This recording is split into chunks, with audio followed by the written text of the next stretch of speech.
Se você acha que a jornada para começar a trabalhar com jogos é fácil, é rápido, é assim, mamão com açúcar, você está muito enganado. Nós sofremos muito para começarmos a ganhar nosso dinheirinho suado com jogos, né, Silvio? Exatamente. E hoje a gente vai contar para vocês como foi o nosso caminho, quais as pedras que a gente encontrou no caminho, quais as pedras que talvez vocês possam evitar encontrar para que vocês comecem esse projeto muito mais rápido, né? Vamos lá, gente, começa contando a sua história, então. Bom, a minha foram várias etapas, assim, né? Primeiro, que eu descobri a Unity em 2011, durante a época da faculdade. Eu fazia sistemas de informação. Aí fui estudando, fazendo meus jogos ali, até aí, beleza, é o que todo mundo faz, né? Mas aí no último ano da faculdade, em 2013, eu fiz um jogo que era um projeto com uma matéria, que era uma réplica do Gênios, né? O jogo da estrela. E apresentei ele entre uma palestra e outra que estava tendo naquela semana. E aí, um dos palestrantes viu e gostou muito, né? Então a gente trocou ideia e tal. E aí ele falou pra mim, cara, quando abrir a próxima vaga na minha empresa, eu quero você lá. E nunca abriu essa vaga. A empresa fechou depois de alguns anos, mas nunca abriu vaga nova e tal. No fim, não rolou lá. Mas aí, quando eu tava final de 2014, ele tinha um conhecido dele que pediu um programador pra fazer um freela. E aí ele me indicou. Então esse foi o meu primeiro projeto de games para uma empresa de games, né? Final de 2014. Aí eu fiquei um ano nesse freela, enquanto isso eu trabalhava de dia numa empresa de sistemas. Aí eu fiquei 2 anos nisso. Aí nessa empresa de sistemas surgiu a oportunidade de fazer um minigame para crianças também. Aí eu pude escolher fazer na Unity. E aí durou 6 meses o projeto e depois já voltei para sistemas. Só que daí logo eu fui chamado por uma empresa para trabalhar com jogos para multidões, né? E eu era o único responsável pela parte dos jogos. Tinha toda a parte do outro sistema e tal, mas a minha responsabilidade era criar os jogos. Então foi aí que minha carreira foi de fato full time, trabalhar com jogos na Unity. Aí eu fiquei 2 anos nessa, depois eu fui para uma outra empresa trabalhar com Unity, só que não era exatamente games. Tanto que passou acho que 1 ano e meio, eu fiquei, eu preciso voltar para games, mesmo trabalhando com Unity, sabe? Foi na empresa que a gente se conheceu. É, exatamente. Tá. E aí eu falei, acho que tá na hora. Daí eu comecei a procurar vaga, daí veio a pandemia, daí eu comecei a procurar vaga internacional. E aí eu entrei numa empresa internacional e foi a primeira vez que de fato eu tive um emprego numa empresa que nasceu pra fazer games. Porque aquela que eu fazia games pra multidões era só um projeto dentro de uma empresa maior. Então era como se fosse uma tentativa, tipo uma asa nova daquela empresa, que acabou não dando certo por questões de falta de marketing, enfim. Não foi problema tecnológico. Inclusive a ideia é muito boa até hoje. Mas faltou vender e aí acabou a verba pro projeto, que era 2 anos. E é isso. Mas aí eu, finalmente, em 2020... consegui trabalhar num estúdio que nasceu pra fazer games. Games mesmo, assim, né? Inclusive jogos pra console. Porque minha experiência passada era muitos jogos pra crianças, jogos pra celular, sabe? Mini puzzles.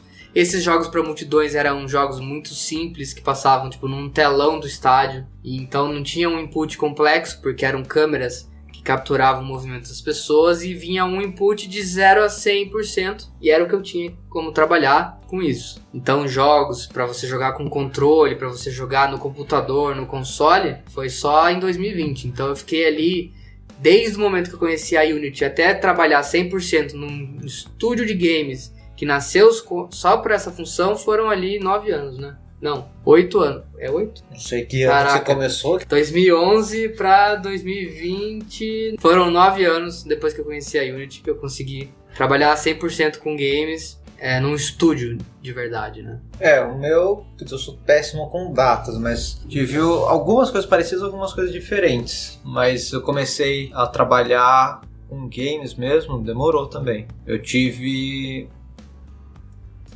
Eu comecei um curso na época de 3D e eu comecei a fazer um jogo nesse curso, que foi acho que o jogo que abriu um pouco as portas para mim. Foi meu ponto alto no portfólio por um bom tempo. Nesse curso eu consegui a vaga na empresa que eu conheci o Unity. Só que eu trabalhei nessa empresa bem antes do Unity. Eu saí dela depois, em 2016 eu saí dessa empresa. Aí eu fiquei fazendo freela. Eu peguei uma época que um monte de médico aqui da minha cidade queria fazer esses vídeos, sabe? Tipo de... mostrando como que é uma cirurgia. Tipo, vem aqui, vai cortar aqui, é isso aqui, encaixa aqui, assim. Peguei um monte de freela disso, assim. Foi legal, tipo, de dentista, um monte de gente assim. Então eu fiz um bom tempo, fiquei só de freela assim. Depois desses freelas de médico, eu voltei pra empresa, que daí eu conheci o Unity nessa segunda temporada nessa empresa. Aí a gente ficou lá, o quê? 1 ano e pouco? Eu fiquei quase 2. Acho que eu entrei 1 semana antes de você, né? E então eu fiquei mais ou menos quase 2 anos nessa empresa.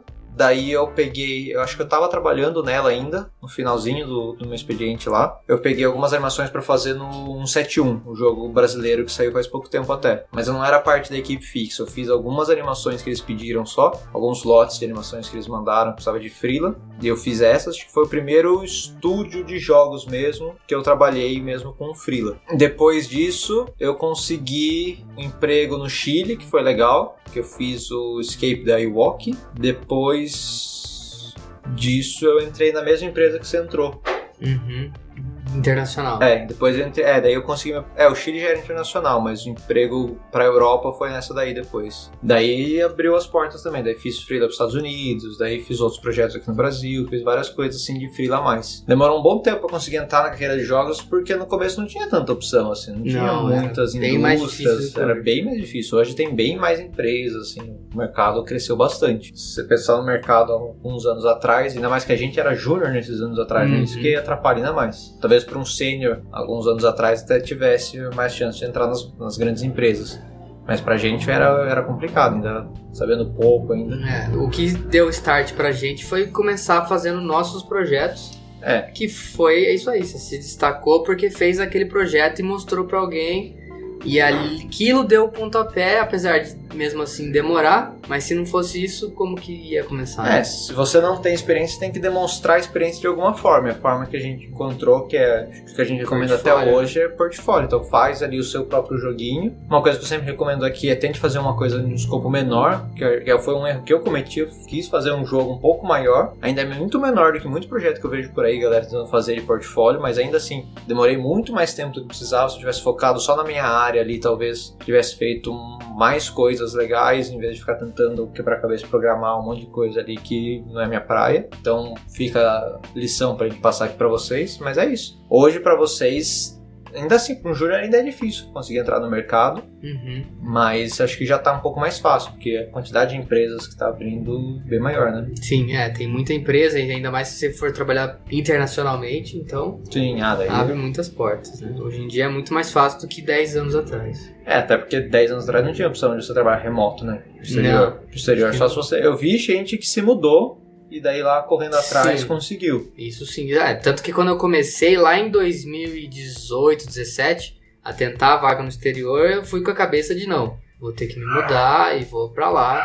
Foi com a pandemia que as coisas mudaram e o trabalho remoto passou a ser uma opção. E hoje em dia tem empresa que já nasce só com trabalho remoto. E isso é uma coisa que eu espero que permaneça mesmo agora que a pandemia já passou. Tipo, continuam as empresas trabalhando remoto. Muita empresa nasceu remoto e ficou remoto. Então, full time. Isso é uma coisa que a humanidade aprendeu que dá certo. Mas é isso, queríamos contar aqui essa pequena experiência pra vocês verem que começar a trabalhar com jogos logo de cara, às vezes não é tão fácil quanto parece, né? Então, se você tá tendo que fazer trabalhos para outras áreas, para publicidade ou para sistemas, coisas assim, faz parte principalmente no começo. Então não fique desesperado. Uma hora você consegue migrar a sua carreira para jogos, fique tranquilo. E se você achou interessante a gente falar de carreira internacional e tal, dá uma olhada nesse vídeo que a gente fala, né, de como é o home office internacional, e tem o mais recente também de como que é 3 anos depois trabalhar com home office internacional, o que a gente aprendeu e tal. Então se você quer seguir essa carreira internacional, vale muito a pena ver esses vídeos. Exatamente. E não deixa de se inscrever se você chegou até aqui, deixa um like aí no vídeo que ajuda bastante a gente, e eu vejo vocês no próximo vídeo. Falou!